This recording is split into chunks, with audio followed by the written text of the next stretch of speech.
সুপ্রিয় শিক্ষার্থী বন্ধুরা, বাংলা শিক্ষায়তন ইউটিউব চ্যানেলে তোমাদের সকলকে স্বাগত জানাই।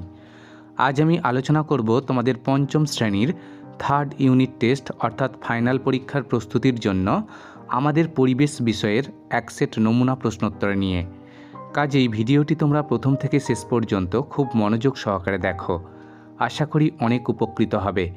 আলোচনা শুরু করার আগে তোমাদের কাছে আমার একান্ত অনুরোধ, চ্যানেলে নতুন হয়ে থাকলে অবশ্যই চ্যানেলটি সাবস্ক্রাইব করে নিও এবং পাশে থাকা বেল আইকনটি প্রেস করে নোটিফিকেশান অল করে দাও। তাহলে চলো আর কথা না বাড়িয়ে আলোচনা শুরু করা যাক।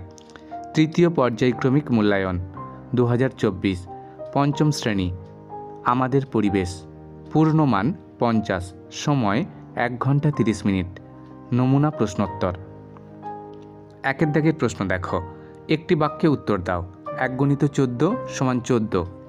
1.1 দাগের প্রশ্ন, ধান ঝাড়ার আধুনিক যন্ত্রটির নাম কি? উত্তর লেখো হারভেস্টার। 1.2 দাগের প্রশ্ন, তোরাই অঞ্চলের একটি নদীর নাম লেখো। উত্তর লেখো তিস্তা নদী। 1.3 দাগের প্রশ্ন, ডিভিসি কোথাটির পুরো নাম লেখো। উত্তর লেখো দামোদর ভ্যালি কর্পোরেশন। 1.4 দাগের প্রশ্ন, দুটি লুপ্তপ্রায় মাছের নাম লেখো। উত্তর লেখো সরপুঁটি, ন্যাদোস। 1.5 দাগের প্রশ্ন, কোন জেলায় কয়লা খনি আছে? উত্তর লেখো পশ্চিম বর্ধমান জেলায়।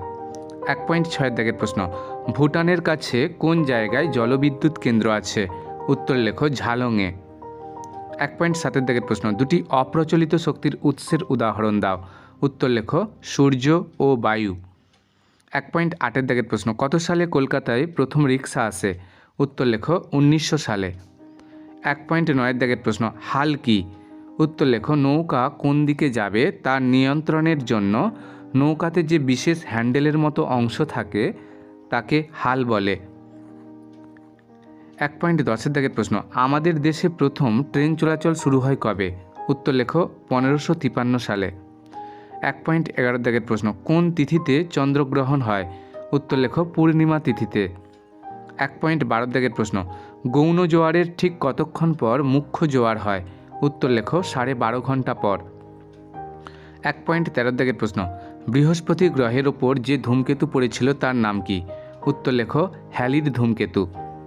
1.14 দাগের প্রশ্ন, বিশ্ব বয়স্ক দিবস কত তারিখে হয়? উত্তর লেখো 1 অক্টোবর। এবার দেখো 2 দাগের প্রশ্ন, নিম্নলিখিত প্রশ্নগুলির উত্তর দাও। 2 গুণিত 13 সমান 26। 2.1 দাগের প্রশ্ন, ভূমিকম্পের কারণ কি? উত্তর লেখো ভূমিকম্পের দুটি কারণ হলো ক, পৃথিবীর ভূত্বক কয়েকটি খণ্ড বা পাতের দ্বারা গঠিত। এই পাতগুলি গতিশীল অবস্থায় রয়েছে। একটি পাতের সাথে অপর একটি পাতের ধাক্কা লাগলে ভূমিকম্প হয়ে থাকে। খ, অগ্ন্যুৎপাত, ধসের ফলেও ভূমিকম্প হয়।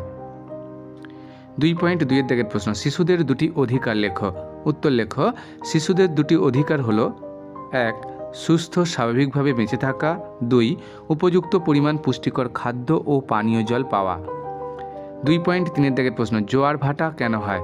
উত্তর লেখো জোয়ারের কারণগুলি হলো ক, পৃথিবীর ওপর চাঁদ ও সূর্যের আকর্ষণ, তবে সূর্যের তুলনায় চাঁদ পৃথিবীর অনেক কাছে থাকায় চাঁদের আকর্ষণই প্রধান। খ, পৃথিবীর আবর্তনের ফলে সৃষ্ট বল। 2.4 দাগের প্রশ্ন, পরিবেশ দূষণ কাকে বলে? উত্তর লেখো পরিবেশে মানুষের স্বাস্থ্যের পক্ষে ক্ষতিকর বস্তু মিশলে তাকে পরিবেশ দূষণ বলে। পরিবেশ দূষণের ফলে পরিবেশ ক্ষতিগ্রস্ত হয়। 2.5 দাগের প্রশ্ন, রাসায়নিক সারের ক্ষতিকর প্রভাব কী? উত্তর লেখো জমিতে বেশি রাসায়নিক সার ব্যবহার করলে মাটির উর্বরতা কমে যায়। প্রয়োজনীয় মাত্রার তুলনায় বেশি রাসায়নিক সারের ব্যবহারে জমির উপকারী পোকামাকড়ও মারা যায়। 2.6 দাগের প্রশ্ন, পেট্রোলিয়াম কিভাবে তৈরি হয়? উত্তর লেখো পেট্রোলিয়াম বা খনিজ তেল তৈরি হয় বিভিন্ন সামুদ্রিক জীবের দেহাবশেষ থেকে। প্রথমে অগভীর সমুদ্রের জলের নিচে জীবের মৃতদেহ এসে জমা হতে থাকে। পরে তার উপর পলি জমে বিভিন্ন পলিস্তর সৃষ্টি হয়। এরপর কোটি কোটি বছর ধরে মাটির নিচে চাপে এবং তাপে পলিস্তর পাললিক শিলায় পরিণত হয়। পাললিক শিলাস্তরে সামুদ্রিক জীবের দেহাবশেষ নানান পরিবর্তনের মাধ্যমে পেট্রোলিয়ামে রূপান্তরিত হয়। 2.7 দাগের প্রশ্ন, পথের পাঁচালী কার লেখা? সিনেমাটি কে বানিয়েছিলেন? উত্তর লেখো বিভূতিভূষণ বন্দ্যোপাধ্যায়ের লেখা। সিনেমাটি বানিয়েছিলেন সত্যজিৎ রায়। 2.8 দাগের প্রশ্ন, এনপিকে বলতে কী বোঝো? উত্তর লেখো, নাইট্রোজেন, ফসফরাস ও পটাশিয়াম যুক্ত রাসায়নিক সারকে বোঝানোর জন্য সংক্ষেপে এনপিকে বলা হয়। 2.9 দাগের প্রশ্ন, সূর্য ছাড়া পৃথিবীর কাছের নক্ষত্রের নাম কি? সেখান থেকে পৃথিবীতে আলো আসতে কত সময় লাগে? উত্তর লেখো, প্রক্সিমা সেন্টাউরি 4 বছরেরও বেশি সময় লাগে। 2.10 দাগের প্রশ্ন, সামাজিক সুস্থ পরিবেশ কিভাবে গড়ে ওঠা সম্ভব? উত্তর লেখো, সামাজিক সুস্থ পরিবেশ গড়ে উঠতে যেগুলি দরকার সেগুলি হলো: 1. জনসাধারণের মধ্যে শিক্ষার বিকাশ, 2. সম্পদের যথাযথ বন্টন, 3. বৈষম্যহীন সামাজিক পরিকাঠামো, 4. ধনী দরিদ্র, উঁচু নিচু, নারী পুরুষ, গ্রাম শহর ইত্যাদি ভেদাভেদ ভুলে সকল মানুষের জন্য সমান সুযোগ সুবিধা সৃষ্টি, 5. সব ধরনের কুপ্রথার বিলোপ সাধন ইত্যাদি। 2.11 দাগের প্রশ্ন, জলচক্রের চিত্র আঁকো। দেখে নাও ছবিটা। 2.12 দাগের প্রশ্ন, আবহাওয়ার উপাদানগুলির নাম লেখো। উত্তর লেখো, আবহাওয়ার উপাদানগুলি হলো উষ্ণতা, আর্দ্রতা, বায়ুচাপ, বায়ুপ্রবাহ, মেঘাচ্ছন্নতা, বৃষ্টিপাত ইত্যাদি। 2.13 দাগের প্রশ্ন, সুন্দরবন অঞ্চলের কয়েকটি সমস্যা লেখো। উত্তর লেখো, সুন্দরবন অঞ্চলের কয়েকটি সমস্যা হলো: 1. বঙ্গোপসাগরের উপকূলে অবস্থিত হওয়ায় প্রবল ঘূর্ণিঝড়ের দাপট দেখা যায় ও প্রচুর ক্ষয়ক্ষতি হয়। 2. সুন্দরবনের বেশিরভাগ অঞ্চল নিচু সমতল ভূমি হওয়ায় জোয়ারের সময় অধিকাংশ নিচু স্থান জলে ডুবে যায়। 3. বনের মধ্যে কাঠ ও মধু সংগ্রহ করতে গিয়ে অনেক সময় সুন্দরবন অঞ্চলের বাসিন্দাদের বাঘের হানায় প্রাণহানি ঘটে। 4. মাঝে মধ্যে লোকালয়ে বাঘের আগমন ঘটে ও গবাদি পশুর ওপর আক্রমণ হানে। 3 দাগের প্রশ্ন, এবার নিম্নলিখিত প্রশ্নগুলির উত্তর দাও। 3.1 দাগের প্রশ্ন, চন্দ্রগ্রহণের একটি পরিষ্কার চিত্র অঙ্কন করো। দেখে নাও চিত্রটা।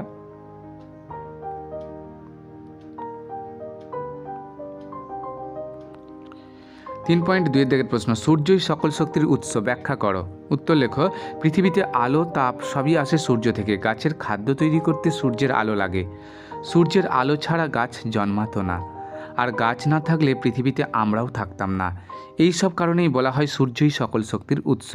3.3 দাগের প্রশ্ন, অ্যাসিড বৃষ্টি কাকে বলে? এর দুটি ক্ষতিকর প্রভাব লেখো। উত্তর লেখো, বৃষ্টির জল বায়ুতে উপস্থিত কার্বন, সালফার ও নাইট্রোজেনের অক্সাইডের সঙ্গে মিশে অ্যাসিড তৈরি করে এবং মাটিতে ঝরে পড়ে। একে অ্যাসিড বৃষ্টি বলে। মানুষের ত্বকের রোগ দেখা দেয়। 2. মার্বেল দিয়ে তৈরি স্থাপত্যের ক্ষয় হয় ও উজ্জ্বলতা হ্রাস পায়।